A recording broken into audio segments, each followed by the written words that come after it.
Hola, hola, buenas tardes. Ya llegamos al último video de este día y lo hacemos con la música de fondo de Adivinen de quién. Escuchen.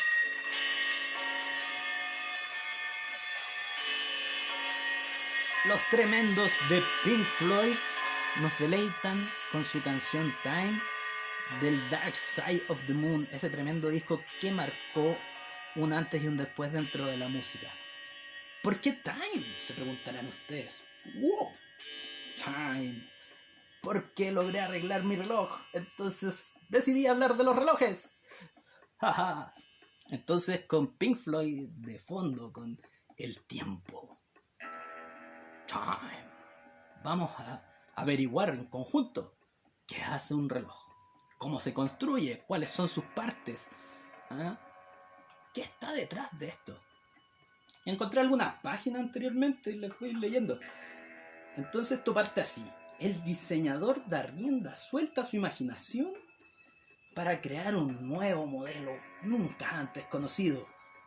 Luego de eso, tenemos que una aleación de oro y plata se vierte en los moldes en una fundición para crear la caja del reloj. La pieza en la que se montará el mecanismo del reloj se llama platina. Se recorta en función del modelo que está siendo generado en ese momento. La precisión de ese recorte se hace con láser. Y también los diferentes puentes, es decir, como estas manecillas que se unen, como que giran, que sostienen el torbellino, entre paréntesis tourbillon, tourbillon, son limpiados y pulidos. Luego de eso, el torbellino está prácticamente listo para el montaje. Esto fue inventado por Abraham Louis Breguet en 1801. Y la caja que gira de manera permanente permite anular los efectos de la gravedad terrestre, desfavorable a la precisión que necesita el mecanismo del reloj. Luego el torbellino y su sistema para lograr el equilibrio son elementos importantes del movimiento, es decir, el corazón del reloj. Digamos. Después de colocar los engranajes del movimiento en la platina, se recubre todo con un nuevo puente. Y luego de eso, las cifras de la carátula, es decir, los numeritos, son pintadas con una goma mezclada con barniz. Así, solo falta fijar las manecillas a la carátula. Es la última operación antes de cerrar la caja del reloj. Y eso es todo según esta página. Muy interesante, ¿eh? Recuerden, la caja del reloj es creada para combatir los efectos,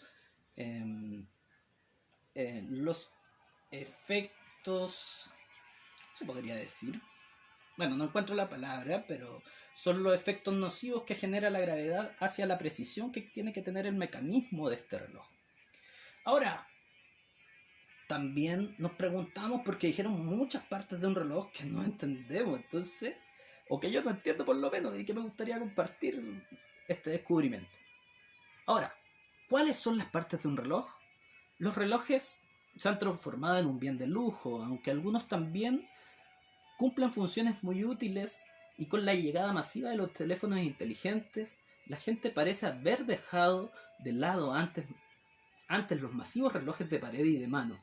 Sin embargo, muchos lo usan como un adorno, o si se trata de un reloj inteligente, como una herramienta realmente útil. De cualquier modo, quizás te preguntes cuáles son las partes del reloj, es decir, cómo se componen estos artefactos pequeños, pero realmente complejos. Bueno, no estás solo. Aquí andamos un par que otra. La mayoría de las veces todos llevamos un reloj sin preocuparnos por saber cuáles son las diferentes partes y lo que realmente hacen. Un reloj simplemente puede contener más de 100 componentes y entre más complejo pueden llegar hasta los 1000. Los artesanos que hacen los relojes los diseñan, los ensamblan.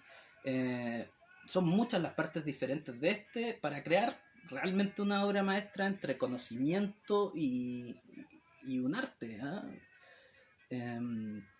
las partes diferentes y únicas del reloj son lo que hacen que el modelo sea exclusivo. Es decir, ningún reloj será distinto, va a ser igual a otro mientras sea de un artesano. Pero, claro, no hay que hablar tanto de los componentes más complejos del reloj, sino que vamos por lo básico, y aquí vamos a ir viendo. El primero, el día de un reloj. ¿Qué es el día de un reloj? El día es la cara del reloj que muestra la hora. Si tienes un reloj digital, el dial muestra la pantalla digital numérica, ya sea de 12 o 24 horas. Si tienes un reloj analógico, muestra los marcadores de hora, que suelen ser números arábigos o números romanos. Las manecillas consisten en las horas, minutos y segundos. Cuando se habla de las partes de un reloj, el dial es lo primero que la gente ve, es decir, la parte de adelante. Es la parte más llamativa, por lo tanto, y entre los estilos más comunes se incluyen el esmalte, el guilloché, no sé qué es, el retículo, el esqueleto y la tapicería. Bueno, vamos a ir con las partes básicas de la esfera del reloj, es decir, de esta partecita de acá. La caja del reloj, una de las partes más importantes de este, que se refiere a la carcasa, es decir, todo lo que está selladito. Los materiales pueden ser de plástico, cerámica o metal. En los relojes de lujo a veces se encuentran una caja de acero inoxidable, oro, plata o platino. La caja es la más importante dentro de la estructura del reloj, ya que sostiene a las partes internas de este, y dependiendo del estilo del reloj, la caja viene en diferentes terminaciones, como mate, pulida, lisa, con brillo, sin brillo, con luces, sin luces, bueno, todo lo que quieran. Luego viene el cristal, que al igual que la ventana de una casa, el cristal, es decir, la cubierta transparente, eso de ahí, de la esfera del reloj, permite a la gente ver su interior con claridad al mismo tiempo que protege al artefacto. Dependiendo del reloj, el cristal puede ser de plástico, vidrio o zafiro. Hoy en día el cristal de zafiro es lo que más se utiliza por ser más duradero y resiste arañazos y fricciones, según lo que dice ahí, pero no sé quién anda arañando su reloj. Entonces, luego de eso viene la corona. La corona es esta pequeña perilla. Esa. Y tiene variadas funciones dependiendo del mecanismo de tu reloj. Por ejemplo, a los mecánicos se le da cuerda. A los que son a pilas también se detiene el reloj o se calibra, también moviendo esta corona. Se utilizan las coronas para ajustar o cambiar la hora, ¿vieron? Como les decía antes. Los relojes resistentes al agua tienen una corona que se enrosca en la caja para causar el hermetismo y que este no sufra ningún daño el mecanismo por el agua. En algunos casos, como en los relojes Cartier, las coronas presentan piedras preciosas. Cartier es una marca francesa que se dedica así, es como una Swarovski pero con diamante. ¿Ah? Las manecillas, entre las partes más fáciles de reconocer de un reloj, obvio, están las manecillas, pues todos nos enseñan a ver la hora, o nos enseñaban, no sé en verdad. ¿Qué son? Son finos palillos en la esfera del reloj que apuntan a los marcadores de la hora para indicar esta. En general consisten en las manecillas, están las horas, los minutos y los segundos, siendo más largas, son más largas conforme al menor tiempo que necesitan. Es decir, la hora va a ser la más cortita, después vienen los minutos y la más larga y fina son los segundos. Eso. Después vienen los marcadores de hora. Los marcadores de la hora son las etiquetas o índices en el dial. Generalmente los números del 1 al 12 para indicar la hora. Los más comunes son arábicos y romanos. Por acá tengo otro reloj. Claro, mira. No sé si lo ven bien. No se ve tan bien. En el mío se ve mejor. Pero claro, en el mío está marcado solo el 12 y este tiene marcado el 12, o sea, el 3, 2, 3, 6, 9 y 12. ¿Ya? Números arábigos, 1, 2 y 3, todos los conocemos, son los números que utilizamos normalmente. Aparecen en los relojes de diferentes formas, dependiendo del estilo. Los números también suelen aparecer del 1 al 12, como les comentaba, y como veíamos en el otro reloj. Dependiendo del diseño, básicamente. Los romanos se ocupaban antes como forma de marcar estilo. Cartier sigue ocupando números romanos.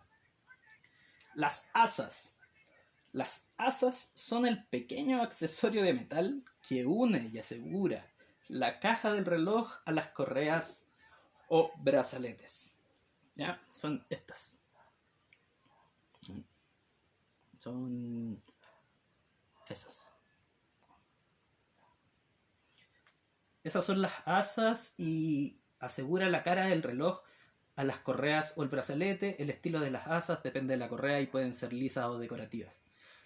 El pulsador. El pulsador es muy parecido a la corona en verdad. El pulsador controla algunas funciones del reloj, como poner en marcha y detener un cronógrafo, es decir, un cronómetro. Pueden ser solo uno o dos y se ubican al lado de la corona del reloj. Junto con las otras partes de este, los pulsadores se utilizan para ajustar funciones avanzadas, específicas de estos. El diseño varía dependiendo del estilo del reloj. ¿Ya? ¿Qué más tenemos? Brazalete, bueno, todos los conocemos, una de las partes más divertidas de un reloj es el brazalete o la correa. Hay de metal, de cuero, de plástico, de lo que quieran. Podríamos hacer hasta unos de macramé. Ya, sigamos. El movimiento del reloj, el movimiento de un reloj o el calibre es el mecanismo que impulsa el reloj y lo hace funcionar. Básicamente el movimiento es el motor de este. A veces incluso se le llama el cerebro y el corazón de los relojes. Los dos tipos más comunes de movimientos son el de cuarzo y el mecánico. ¿Qué serán estos? Ahora lo vamos a ver. El movimiento de cuarzo se obtiene a través de la energía de una pila y entrega una hora bastante precisa, pero tienen algunos desfases dependiendo de los engranajes y supongo de los torbellinos que vimos anteriormente que se utilizan dentro del mecanismo de los relojes que nosotros compramos. Además de cambiar la pila, un movimiento de cuarzo requiere un mantenimiento mínimo, lo que les decía anteriormente. Estos relojes suelen ser más baratos que los relojes mecánicos porque requieren menos trabajo y tienen menos componentes. Al otro mundo. El movimiento mecánico, acá está el conocimiento, el arte. Me emociona, perdón. Un movimiento mecánico puede ser manual o automático. Los amantes de la relojería prefieren los mecánicos a los de cuarzos, debido al alto nivel de artesanía y calidad que tienen. Estos movimientos consisten en muchos componentes intrincados, diferentes que los relojeros ensamblan para impulsar el reloj. Interesante.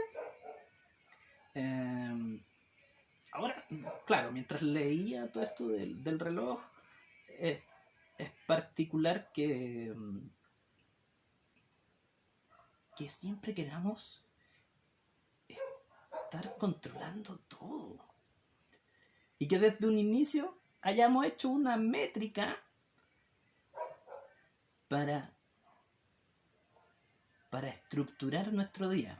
Porque lo estructuramos con el ciclo vital de los animales, después con el sol, y después fuimos generando, fuimos dándonos cuenta cómo se podía generar un mecanismo hasta llegar a lo que hablábamos, ¿cachai?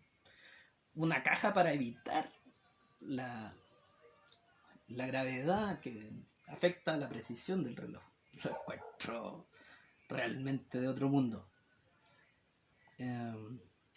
Bueno, más allá de que somos gente muy estructurada y que desde los primeros que estuvieron en este planeta, o suponemos, ya generaron una forma de estructurar el mundo. Sin embargo, me gusta quedarme con otra parte que es básicamente como esa parte que uno dice, maldita humanidad, la odio. Pero cuando ve este tipo de cosas, dice, puta. Es como, ¿por qué suceden tantas cosas si podemos ser tan inteligentes o podemos guiar nuestra forma de estructurar el mundo y de poder armar conocimiento y de transmitirlo hacia otras personas de una forma, encauzarla por un bien común? Entonces, claro, da esperanza. Pero lo encuentro genial lo del reloj. Encuentro genial que exista eso. Ahora, si me dan un segundo, voy a buscar. A mí siempre hay un reloj, siempre me han gustado los relojes, pero en términos estéticos y de diseño. Sin embargo, hay uno que su mecanismo me enamoró. Y a ver si lo encuentro por aquí. ¿Qué hace este reloj? Es un reloj bastante caro, cuesta aproximadamente 180.000 euros. Es un reloj que reproduce los movimientos del sistema solar. A ver si se lo hago más preciso.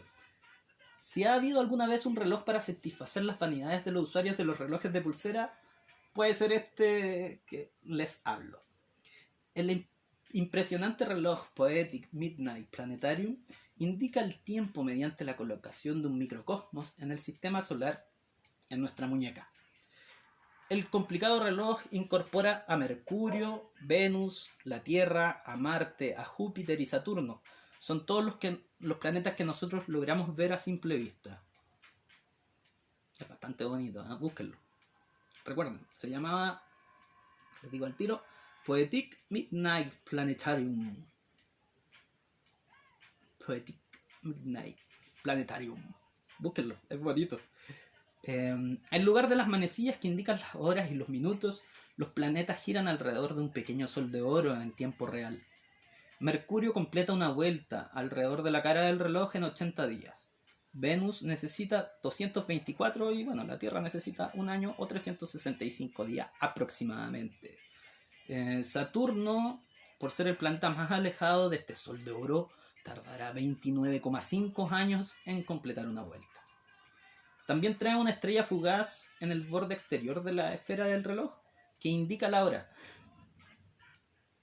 Inspirado en los planetarios, el reloj ha sido creado para Van Cleef y Arpels por el relojero holandés Christian von der Kloot. Los discos están hechos de aventurina pulido. No sé qué es aventurina. Y cada planeta es una piedra preciosa, semipreciosa, perdón.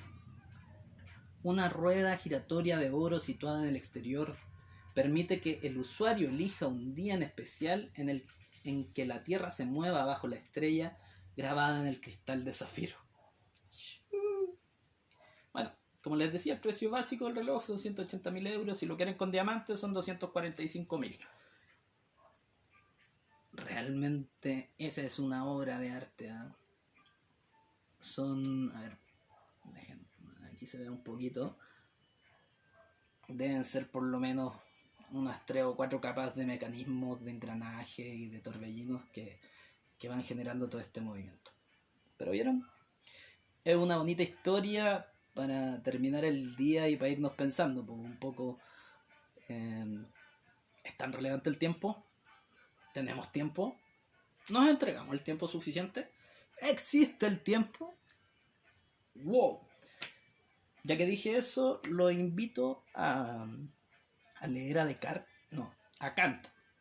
Kant expone que, bueno, Kant es un filósofo, Immanuel Kant, alemán, un buen fome, súper ermitaño, el tipo nunca salió de su pueblo, no se movía más de 1 kilómetro de distancia de su casa, sin embargo pensaba súper bien. Entonces lo que él expone es que el tiempo es subjetivo. El tiempo no existe fuera, en nuestra mente existe el tiempo. El tiempo, señores. Una buena charla, espero que se hayan entretenido un poquito con esto de los tiempos y conforme a ello, déjenme ver qué canción les regalo para todos estos chiquillos que les gusta el tiempo.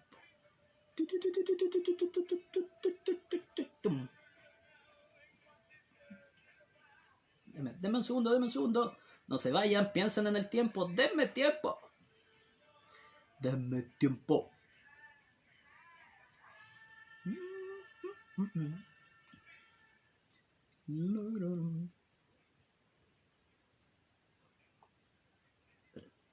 Espérame.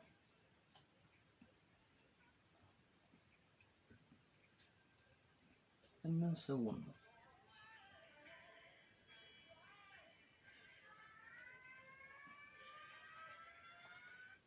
Y ahora nos despedimos con este temón, porque el tiempo siempre será el tiempo. Y Who Wants to Live Forever? ¿Quién quiere vivir para siempre? Nos vemos, cuídense, disfruten.